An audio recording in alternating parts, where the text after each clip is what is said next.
Alright guys, welcome back to another Master and Apprentice video and podcast. For my video screeners, or the ones watching on Spotify who can see the screen, you can see I've got a little second co-host for today. That's right, we've added a new Jedi youngling to our household. So should be part of this video just for the time being, give Mama a little bit of a break. But she should be very compliant with this video. As you can see, she's kind of out cold. But with all that being said, we've got some fun new leaks for the upcoming Spider-Man Brand New Day.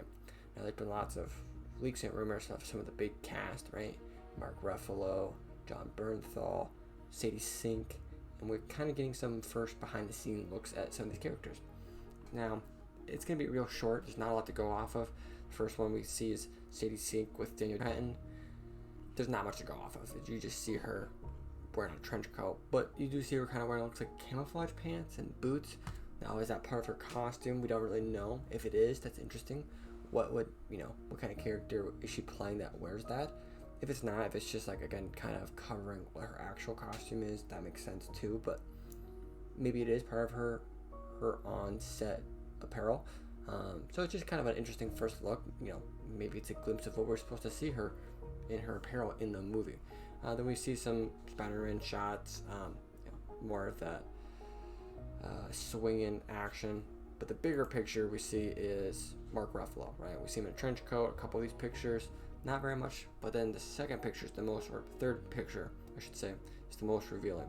We see him, what looks like actually on scene, on some sort of stretcher, right, or cart, what looks like police or security escorts around him.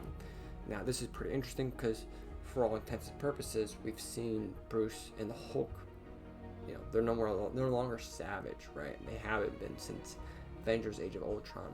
I guess technically for Ragnarok, but they've been on Earth since Age of Ultron, right? In the She-Hulk show and the Avengers movies, it's just been a Hulk, smarter Hulk, right? Professor Hulk. And then we have seen Bruce Banner at the end of Shang-Chi, so we don't necessarily know the details of how much he can actually participate in Bruce Banner or in Hulk, but we know he has control over the Hulk.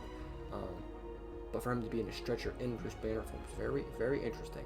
There's been lots of rumors that the Hulk's going to turn savage again in this movie, in the Brand New Day, in turns for the Avengers movies. We're going to see Savage Hulk in them, but we see him turn to Savage Hulk in Spider-Man Brand New Day. So, very interesting what this leads from. Possibly a fight with the Punisher. We know the Punisher is going to have some big scenes. It would make a lot of sense if we saw the Hulk and the Punisher fight. I mean, it's like two of the most, raunchiest, violent characters Marvel has to offer. There's very few who are more violent and raunchy than those two characters. For them to meet up in Spider-Man Brand New Day makes a lot of sense. So, very interesting, very cool. Lots of speculation around these set leak pictures. Let us know what you guys think down in the comments. I'm very excited. Spider-Man Brand New Day is kind of flying underneath the radar just because, obviously the two Avengers titles that are coming out next year and the year after. But I think Spider-Man Brand New Day is not to be overlooked. It's going to be very fun, very exciting from home, right? Lots of cool cameos and just fun action scenes. So with all that being said, hope you guys enjoyed this. Don't forget to hit that like, don't forget to hit that subscribe, and we'll see you guys in the next one.